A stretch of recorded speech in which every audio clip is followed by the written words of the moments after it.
Educate engine में आपका फिर से स्वागत है। आज हम एक नई जॉब नोटिफिकेशन को एनालाइज करने वाले हैं। तो चलिए इसकी सारी डिटेल्स देखते हैं। तो ये जो मौका है ये अप्रेंटिस एक्ट 1961 के तहत है। और हाँ, ये 1 साल की अप्रेंटिसशिप होगी जो कि एक बहुत ही बढ़िया ट्रेनिंग अपॉर्चुनिटी है। अच्छा, तो अब देखते हैं कि इसमें टोटल वैकेंसीज कितनी हैं।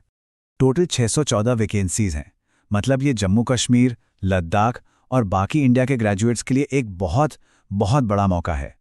तो चलिए देखते हैं कि आज हम इस पूरी जानकारी में क्या क्या कवर करने वाले हैं। तो आज हम इस अप्रेंटिसशिप के बारे में सब कुछ जानने वाले हैं। मतलब एक छोटा सा ओवरव्यू देखेंगे, वैकेंसीज कहाँ हैं ये जानेंगे, कौन अप्लाई कर सकता है, स्टाइपेंड कितना मिलेगा, सिलेक्शन का प्रोसेस क्या है और सबसे ज़रूरी अप्लाई कैसे करना है। तो चलिए बिना देर किए शुरू करते हैं सबसे ज़रूरी जानकारी से। तो सबसे पहले जो सबसे इंपॉर्टेंट चीज़ है, डेट्स। इन तारीखों पर एक नज़र डालते हैं, ये बहुत ज़रूरी हैं, तो थोड़ा ध्यान से सुनिएगा। यहाँ एक चीज़ पर गौर करना होगा, अप्लाई करने का टाइम बहुत कम है। ऑनलाइन रजिस्ट्रेशन 20 अप्रैल को खुलेगा और सिर्फ 6 दिन बाद मतलब 26 अप्रैल 2026 को बंद हो जाएगा। तो आपको काफ़ी तेज़ी दिखानी होगी। रही बात ऑनलाइन एग्जाम की, तो उसकी तारीख बाद में बताई जाएगी। चलिए अब आगे बढ़ते हैं और देखते हैं कि ये मौके हैं कहाँ। तो आप देखते हैं कि ये जो 614 वैकेंसीज हैं ये कहाँ बंटी हुई हैं। इससे आपको अंदाज़ा लग जाएगा कि आपके अपने एरिया में कितने मौके हैं। ओके, तो जम्मू कश्मीर में है टोटल 461 वैकेंसीज।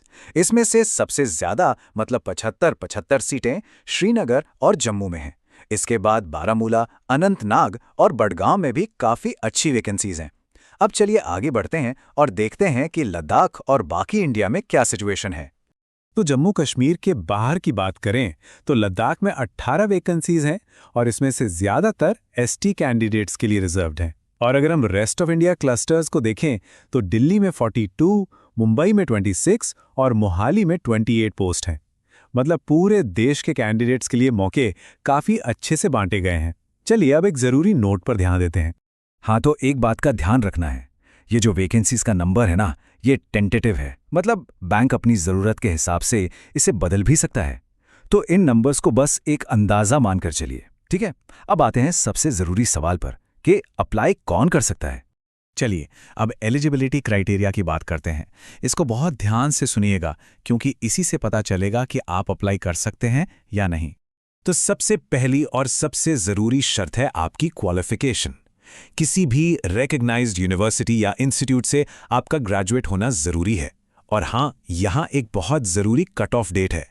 आपकी ग्रेजुएशन 1 जनवरी 2022 को या उसके बाद पूरी होनी चाहिए। इससे पहले वाले ग्रेजुएट्स एलिजिबल नहीं होंगे। एज लिमिट की बात करें तो 1 जनवरी 2026 को आपकी उम्र 20 से 28 साल के बीच होनी चाहिए। और हाँ, जो रिजर्व्ड कैटेगरीज हैं जैसे एससी, एसटी और ओबीसी, उनके लिए गवर्नमेंट रूल्स के हिसाब से एज रिलैक्सेशन भी है। तो चलिए एलिजिबिलिटी को एक बार फटाफट से समराइज कर लेते हैं। पहला, ग्रेजुएशन 1 जनवरी 2022 के बाद। दूसरा, उम्र 20 से 28 साल। तीसरा, आपको लोकल लैंग्वेज आनी चाहिए। और सबसे ज़रूरी, आपने पहले कोई अप्रेंटिसशिप ट्रेनिंग न की हो और आपके पास 1 साल से ज़्यादा का जॉब एक्सपीरियंस भी ना हो। मतलब ये मौका खास तौर पर फ्रेशर्स के लिए है। ठीक है, अब देखते हैं कि ट्रेनिंग के दौरान मिलेगा क्या। चलिए अब बात करते हैं स्टाइपेंड और ट्रेनिंग की शर्तों की। मतलब अगर सिलेक्शन हो जाता है तो क्या मिलेगा और क्या उम्मीदें रखनी है। तो आपको हर महीने टोटल 13,500 रुपए का स्टाइपेंड मिलेगा। अब ये कैसे मिलेगा? इसमें से 9,000 रुपए तो बैंक देगा और बाकी के 4,500 रुपए सरकार की तरफ से डीबीटी यानी डायरेक्ट बेनिफिट ट्रांसफर के जरिए आएंगे। इतना ही नहीं, इसके ऊपर आपको हर महीने 1,250 रुपए तक का ट्रैवलिंग अलाउंस भी मिलेगा। एक बात यहाँ बिल्कुल साफ कर दूं, ये एक फिक्स्ड पीरियड मतलब 12 महीने का ट्रेनिंग प्रोग्राम है। ये कोई परमानेंट जॉब नहीं है। ट्रेनिंग पूरी होने के बाद बैंक आपको नौकरी देने के लिए मजबूर नहीं है। तो इस बात को ध्यान में रखिएगा। चलिए अब समझते हैं कि आपका सिलेक्शन होगा कैसे। ओके, तो अब बात करते हैं सिलेक्शन प्रोसेस की। इसको ठीक से समझना ज़रूरी है ताकि आप इसकी तैयारी अच्छे से कर सकें। तो आपका सिलेक्शन होगा एक ऑनलाइन रिटन टेस्ट के बेसिस पर। इसमें 2 सेक्शन होंगे। पहला सेक्शन है जनरल अवेयरनेस और इंग्लिश का और दूसरा है क्वांटिटेटिव एप्टीट्यूड और रीजनिंग का। दोनों ही सेक्शन में 50-50 सवाल होंगे, 50-50 मार्क्स के, और दोनों के लिए आपको 30-30 मिनट मिलेंगे। मतलब कुल मिला के 1 घंटे में 100 सवाल। और हाँ, यहाँ एक बहुत ज़रूरी बात है, नेगेटिव मार्किंग भी है। हर गलत जवाब पर आपका 1/4 मार्क यानी 0.25 मार्क्स कट जाएगा। तो जवाब देते वक्त एक्यूरेसी बहुत मैटर करेगी। तो अब जब हमें सिलेक्शन का तरीका पता चल गया है, तो देखते हैं कि अप्लाई कैसे करना है। चलिए अब एप्लीकेशन प्रोसेस के सारे स्टेप्स को ध्यान से समझ लेते हैं ताकि आपसे कोई भी गलती ना हो। तो देखो, एप्लीकेशन प्रोसेस के 2 मेन स्टेप्स हैं। सबसे पहले आपको नेशनल अप्रेंटिसशिप पोर्टल मतलब नैट्स की वेबसाइट पर जाकर रजिस्टर करना होगा। वहां से आपको एक एनरोलमेंट नंबर मिलेगा। फिर आपको J&K बैंक की वेबसाइट www.jkbank.in पर जाना है करियर टैब में, और उस एनरोलमेंट नंबर को यूज करके अपना फॉर्म पूरा करना है, फीस पे करनी है और अपने डॉक्यूमेंट्स अपलोड करने हैं। अनरिजर्व कैंडिडेट्स के लिए फीस 700 रुपए है और रिजर्व के लिए 500 रुपए। एक और चीज, आपको एक हैंड रिटन डिक्लेरेशन भी अपलोड करना होगा। इसका जो टेक्स्ट है वो बिल्कुल यही होना चाहिए जो आपको स्क्रीन पर दिख रहा है। इसे आपको अपनी हैंड राइटिंग में एक सादे कागज पर काली स्याही से लिखना है। ये बस इस बात का प्रूफ है कि आपने जो भी जानकारी दी है वो एकदम सही है। तो अप्लाई करने से पहले एक फाइनल चेकलिस्ट बना लेते हैं। अपनी एलिजिबिलिटी दोबारा चेक कर लें।